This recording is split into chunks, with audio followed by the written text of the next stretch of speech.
Play students, మనం 6th సెమిస్టర్లో cluster third paper గురించి మాట్లాడుకుంటున్నాం. Energy storage device. దీంట్లో యూనిట్ 5 డిస్కస్ చేసుకుంటున్నాం మనం. So classification of fuel cells గురించి, దీంట్లో నెంబర్ ఆఫ్ ఫ్యూయల్ సెల్స్ గురించి డిస్కస్ చేసాం ప్రీవియస్ వీడియోస్లో. So this video is for molten carbonate fuel cell. Molten carbonate fuel cell గురించి డిస్కస్ చేస్తాం దీంట్లో. సో యూనిట్ 5 యొక్క టైటిల్ ఏంటంటే types of fuel cells. Okay అండి. So this is lecture number 5. So coming to the topic, molten carbonate fuel cell. In short form MCFC అంటారు దీన్ని.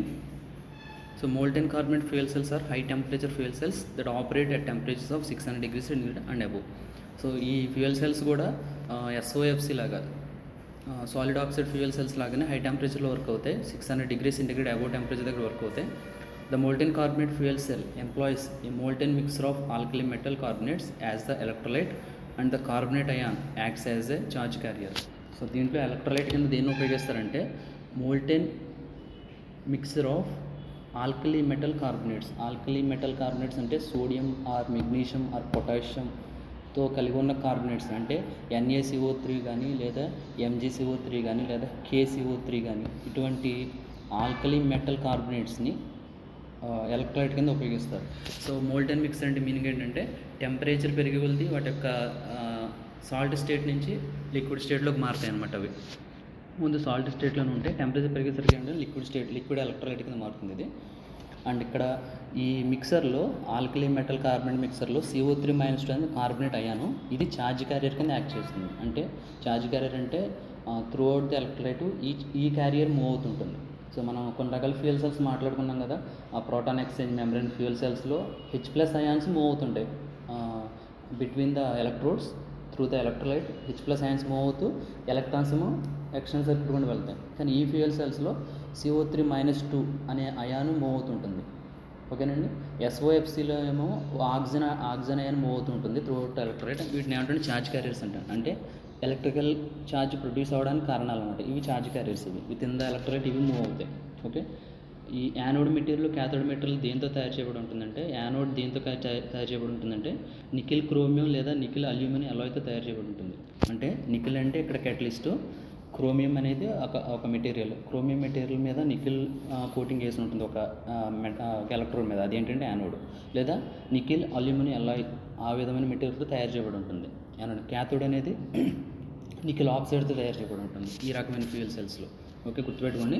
Nickel chromium కానీ nickel అలాయ్తో కానీ తయారు చేయబడి ఉంటుంది, ఇది anode.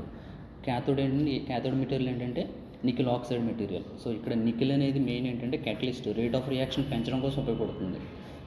With in the fuel cell rate of reaction అంటే హైడ్రోజన్కి ఆక్సిజన్కి మధ్యలో రియాక్షన్ రేట్ పెంచడం కోసం ఉపయోగపడేది catalyst.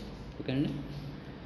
So in a molten carbonate fuel cells, carbonate salts are the electrolyte heated to 650 degrees centigrade, about 1200 degree Fahrenheit. The salt melt and conduct carbonate ions from the cathode to the anode. So 650 degree సెంటిగ్రేడ్కి temperature reach అయ్యేసరికి ఈ salt ఏమవుతుందంటే ఇనీషియల్గా salt స్టేట్లో ఉంటుంది electrolyte, తర్వాత ఏమవుతుంది melt అయ్యి అయాన్స్ కింద స్ప్లిట్ అవుతుంది. ఇందులో కార్బనేట్ అయాన్స్ కింద స్ప్లిట్ అయ్యి కార్బనేట్ అయాన్స్ ఏమవుతాయంటే క్యాథోడ్ నుంచి యానోడ్ వైపుకి మూవ్ అవుతాయి. అన్నమాట.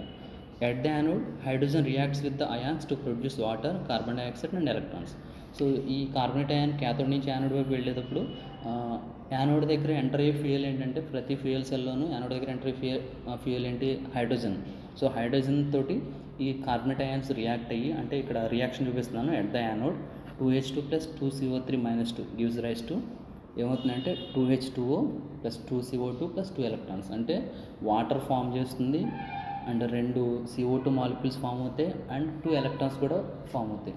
ఇక్కడ వాటర్ కానీ CO2 కానీ బై ప్రోడక్ట్స్ కింద ఫ్యూయల్ సెల్ నుంచి బయటకు తీసేస్తారు. అండ్ ఎలక్ట్రాన్స్ మాత్రం త్రూ ఎక్స్టర్నల్ సర్క్యూట్ గుండా పాస్ చేసి ఆ ఎలక్ట్రికల్ ఎనర్జీని యూజ్ చేస్తారు. సో మెయిన్ పర్పస్ అదే కదండి, ఫ్యూయల్ సెల్లో మెయిన్ పర్పస్ ఏంటంటే ఎలక్ట్రికల్ ఎనర్జీ ప్రొడ్యూస్ చేయడం. బట్ మరి క్యాథోడ్ దగ్గర రియాక్షన్ ఎలా జరుగుతుందంటే, ఈ with in the fuel cell 2CO2 వాటర్ని బై ప్రోడక్ట్ కింద బయటకు రిలీజ్ చేస్తారు. CO2 మాత్రం with in the fuel cell ఉంటుంది.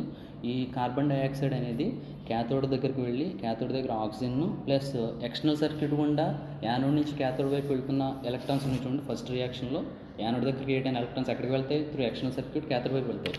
ఆ ఎలక్ట్రాన్స్ అండ్ ఈ CO2 molecule and oxygen molecule, oxygen అంటే క్యాథోడ్ దగ్గర బయట నుంచి ఎంటర్ అవుతున్న ఆక్సిడైజింగ్ ఏజెంట్.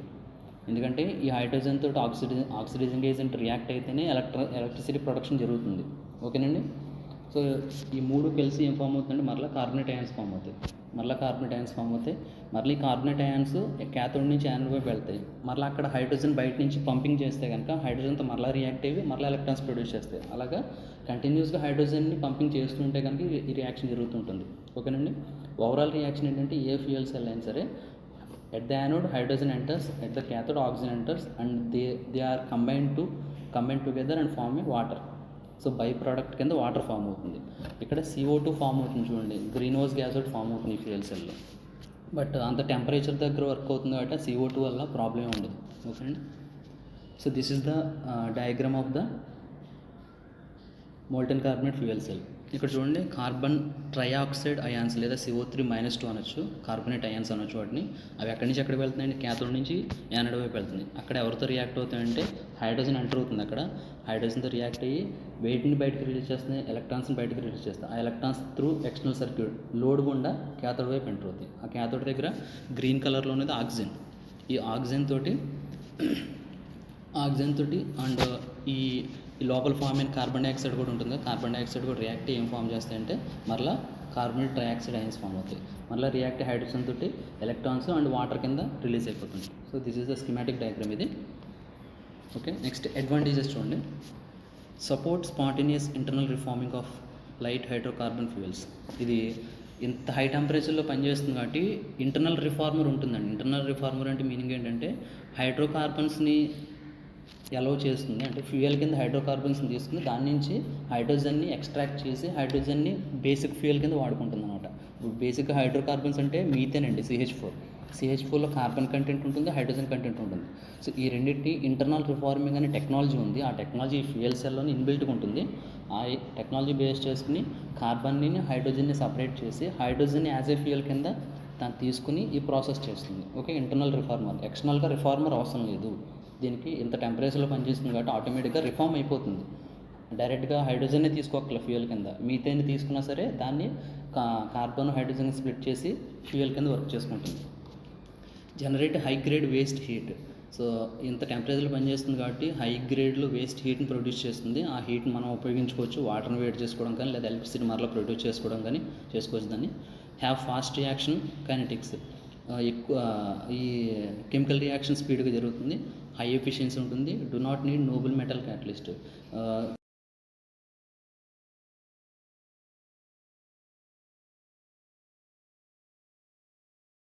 ఏంటంటే have high intolerance to sulphur content create అయ్యే ఛాన్స్ ఉంది లోపల, దాన్ని తట్టుకునే కెపాసిటీ ఉంటుంది దీనికి.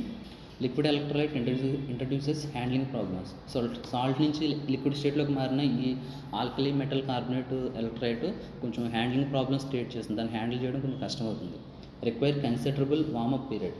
సో పర్టికులర్ టైం తీసుకుంటుంది. ఇది 650 డిగ్రీ సెంటిగ్రేడ్కి వెళ్ళేంత వరకు కూడా దీని యొక్క ప్రాసెస్ జరగదు.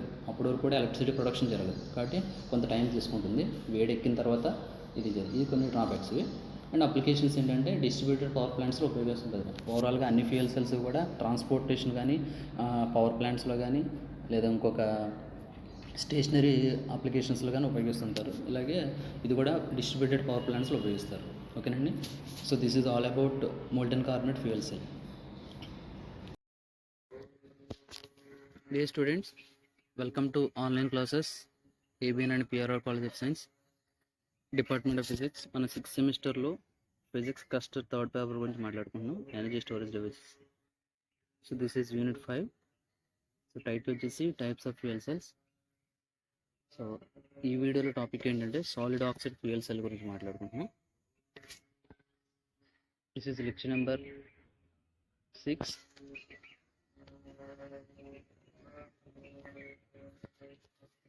So solid oxide fuel cell short form ఏంటంటే SOFC అంటాం. The solid oxide fuel cell is named for the solid oxide electrolyte used. So solid oxide electrolyte ఉపయోగిస్తారండి, అందుకే దీనికి ఆ పేరు వచ్చింది. The solid oxide electrolyte consist of yttria stabilized zirconia, a zirconium oxide based ceramic. Zirconium based ceramic అండి. ఇది ఒక ceramic material అంట సాలిడ్ ఆక్సైడ్. సో జిర్కోనియం ఇది oxide material. So zirconium oxide is based ceramic అనమాట, ఇందులో ఉపయోగించే electrolyte. So hydrogen fuel is supplied to the anode, which is oxidized to hydrogen ions. The electrons are given off to an exchange circuit as electrical current. So hydrogen anode దగ్గర supply చేస్తారు, అది oxidise అయ్యి H plus ఈ minus కి split అవుతుంది. ఈ minus అనేది electrons electrical current produce చేయడానికి ఉపయోగపడతాయి. The oxygen from air is reduced to oxygen ions that diffuse through the solid electrolyte to porous anode. To the porous anode cathode దగ్గర enter అవుతున్న oxygen ఏంటంటే reduce అవుతుంది. Reduce అవడం అంటే ఎలక్ట్రాన్స్ని observe చేసుకుని nature కింద క్రియేట్ అవుతుంది అనమాట. హైడ్రోజన్ ఏమవుతుంది, ఆక్సిడైజ్ అవుతుంది. ఆక్సిజన్ ఏమవుతుందంటే క్యాథోడ్ దగ్గర ఎంటర్ అవుతున్న ఆక్సిజన్ ఏంటంటే యానోడ్ నుంచి క్యాథోడ్ వైపు ఎక్స్టర్నల్ సర్క్యూట్ గుండా వస్తున్న ఎలక్ట్రాన్స్ని తీసుకుంటుంది, అంటే రెడ్యూస్ అవ్వడం. అండ్ రెడ్యూస్ అవడాలంటే అంటే ఎలక్ట్రాన్స్ తీసుకోవాలంటే కనుక అది ఎలక్ట్రాన్స్ తీసుకునే అయాన్స్ కింద మారాలి కదా. ఓకే, అలా మారిన అయాన్స్ ఏమవుతుంటే క్యాథోడ్ నుంచి యానోడ్ వైపుకి త్రూ ఎలక్ట్రోలైట్ సొల్యూషన్ పాస్ అవుతుంటాయి. Electrolyte is a hard non porous solid oxide that allows only oxygen ions rather than hydrogen ions to pass and block electrons. ఇక్కడ డిఫరెంట్ ఏంటంటే ప్రతి fuel సెల్లోనూ H plus ions create అయిన H plus ions move అవుతాయి through electrolyte solution. ఇక్కడ solid electrolyte కదా, ఈ solid electrolyte గుండా ఆక్సిజన్ అయాన్స్ మూవ్ అవుతాయండి క్యాథోడ్ నుంచి యానోడ్ వైపుకి. ఏదైనా కానీ అయాన్స్ మూవ్మెంట్ జరగాలి త్రూ ఎలక్ట్రోలైట్. ఇది సాలిడ్ ఎలక్ట్రోలైట్ కాబట్టి దీని కూడా ఆక్సిజన్ అయాన్స్ మూవ్ అవుతూ ఉంటాయి.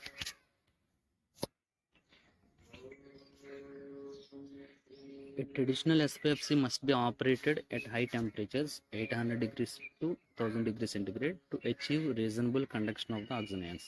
సో ఆక్సిజన్ అయాన్స్ రీజనబుల్గా కండక్ట్ అవ్వాలంటే కనుక ఈ ఫ్యూయల్ సెల్ అనేది ఏ రేంజ్ ఆఫ్ టెంపరేచర్లో వర్క్ చేయాలంటే 800 డిగ్రీ నుంచి 1000 డిగ్రీ సెంటిగ్రేడ్లో వర్క్ చేయాలి. అండ్ వర్క్ చేస్తుంది కూడా ఈ టెంపరేచర్ మధ్య వర్క్ చేస్తుంది. హై టెంపరేచర్ దగ్గర వర్క్ చేసే ఫ్యూయల్ సెల్ ఇది ఒకటే. The fuel cell produces water which must be taken out of the cell. So A fuel cell అయినా సరే వాటర్ బై ప్రోడక్ట్ కింద ప్రొడ్యూస్ అవుతుంది, అది ఫ్యూయల్ సెల్ నుంచి బయటకు తీసేయాలి compulsory. The solid oxide fuel cell takes several minutes to come up to A temperature before it can produce power continuously to the external circuit. So ఈ solid oxide fuel cell అనేది కొంత time తీసుకుంటుంది. దాని యొక్క temperature reach అయ్యేంత వరకు కూడా electricity produce చేయదు. So A range of temperature reach అవ్వాలి, మినిమం 800 డిగ్రీ సెంటిగ్రేడ్ రీచ్ అవ్వాలి, మ్యాక్సిమం 1000 డిగ్రీ సెంటిగ్రేడ్ కూడా వెళ్తుంది. So this type of fuel cell is not useful for applications where it needs to be turned on and off frequently. So అందుకే ఇది ఎక్కడైతే వెంటనే on off అవ్వాలి, fuel cell అనేది వెంటనే ఎలక్ట్రిసిటీ ప్రొడ్యూస్ చేయాలి, వెంటనే ఆఫ్ అయిపోవాలి అనే అప్లికేషన్స్ ఎక్కడైతే ఉంటాయో ఆ అప్లికేషన్స్ దగ్గర ఇది సూటబుల్ కాదు. ఎందుకంటే it can take several time to produce electricity. ఎందుకంటే దానికి టెంపరేచర్ రీచ్ అయ్యేంత వరకు కూడా ఇది ఎలక్ట్రిసిటీని ప్రొడ్యూస్ చేయదు. ఓకేనండి, ఆ టెంపరేచర్ మధ్య వర్క్ చేస్తుంది కాబట్టి ఇది.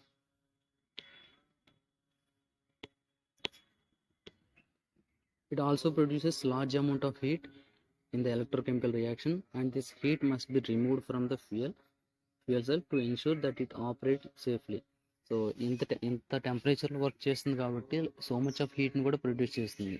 మోస్ట్లీ వాటర్ని కాకుండా స్టీమ్ని ప్రొడ్యూస్ చేస్తుంది. ఇది H2O స్టీమ్ని ప్రొడ్యూస్ చేస్తుంది. ఆ స్టీమ్ని కంపల్సరీగా ఫ్యూయల్ సెల్ నుంచి బయటికి పంపించేయాలి. లేదంటే కనుక అంత టెంపరేచర్ రేంజ్లో అది ఫ్యూయల్ సెల్ ఉంటే కనుక అది పాడయ్యే ఛాన్స్ ఉంది, సేఫ్గా ఆపరేట్ అయ్యే ఛాన్స్ లేదు. అందుకని a small SYFC with up to 57% of efficiency.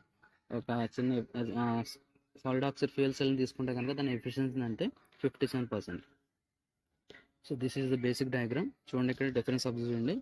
O-2 ions అనేది త్రూ ఎలక్ట్రోలైట్ సొల్యూషన్ గుండా క్యాథోడ్ నుంచి యానోడ్ వైపు మూవ్ అవుతాయి.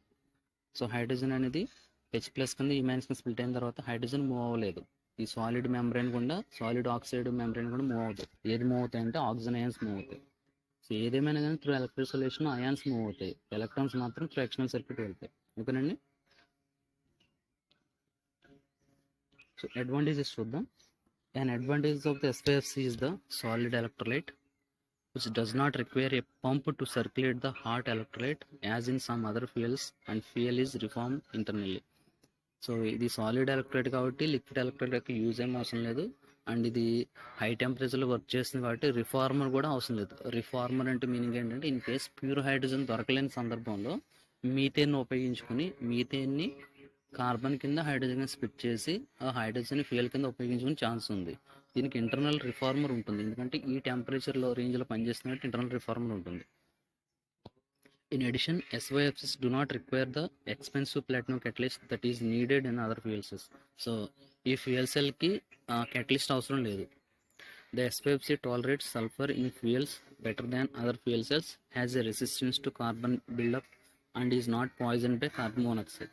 సో ఇది సల్ఫర్ కంటెంట్ టాలరేట్ చేయగలదు. ఇన్ కేసు ఏమైనా సల్ఫర్ కంటెంట్ ఫామ్ అయితే కనుక ఎలక్ట్రోడ్స్ దగ్గర, అండ్ కార్బన్ మోనాక్సైడ్ కూడా తట్టుకోగలదు. డిసడ్వాంటేజెస్ ఏంటంటే, the disadvantage of the SYFC is that ceramic parts cannot be withstand heating and cooling cycles very well. So ceramic parts ఉంటాయి కదా, ceramic part అంటే ఈ ఎలక్ట్రోడ్స్కిను ఎలక్ట్రోలైట్కి మధ్య సెరమిక్ పార్ట్స్ ఉంటాయండి. ఆ సెరమిక్ పార్ట్స్ అనేవి హీటింగ్కి కూలింగ్ సైకిల్స్కి నిలబడే సామర్థ్యం ఉండవు వాటికి. Another disadvantage is that the SYFC requires heating shielding which makes it too heavy to use in some lighter transport systems such as cars, although it is being investigated for use in trucks. ఇంకొక disadvantage ఏంటంటే SYFC requires heat shielding. అంటే ఎంత టెంపరేచర్లో పనిచేస్తుంది కాబట్టి ఆ temperature నుంచి డివైజ్ని product చేయడం కోసం ఒక షీల్డింగ్ ఉండాలి. ఆ షీల్డింగ్ అనేది వెరీ హెవీగా ఉంటుంది. ఎంత హెవీగా ఉందంటే ఫ్యూయల్ సెల్ యొక్క వెయిట్ కూడా పెరిగిపోతుంది. ఇంత వెయిట్ ఉన్న ఫ్యూయల్ సెల్ని ట్రాన్స్పోర్ట్ అప్లికేషన్స్లో ఉపయోగించడం కష్టం. ఓకేనండి, ఎటువంటి అంటే కార్స్ దాంట్లో ఉపయోగించడం కష్టం అవుతుంది. Although it is being investigated for use in trucks, but పెద్ద ట్రక్స్లో మాత్రం ఉపయోగించవచ్చు. అంటే చిన్న కార్స్లో కాకుండా చిన్న కార్లో బ్యాటరీ ఫ్యూయల్ సెల్ యొక్క వెయిట్ పెరిగిపోతే కనుక కార్ యొక్క మైలేజ్ పడిపోయే ఛాన్స్ ఉంది. అందుకని పెద్ద ట్రక్స్లో అయితే కనుక వీటిని ఉపయోగిస్తుంటారు. మన అప్లికేషన్స్ ఏంటంటే పవర్ ప్లాంట్స్, డిస్ట్రిబ్యూటెడ్ పవర్ ప్లాంట్స్లో ఉపయోగిస్తారండి. మెయిన్ అప్లికేషన్ అదే దీనికి SYFCకి. ఓకేనండి.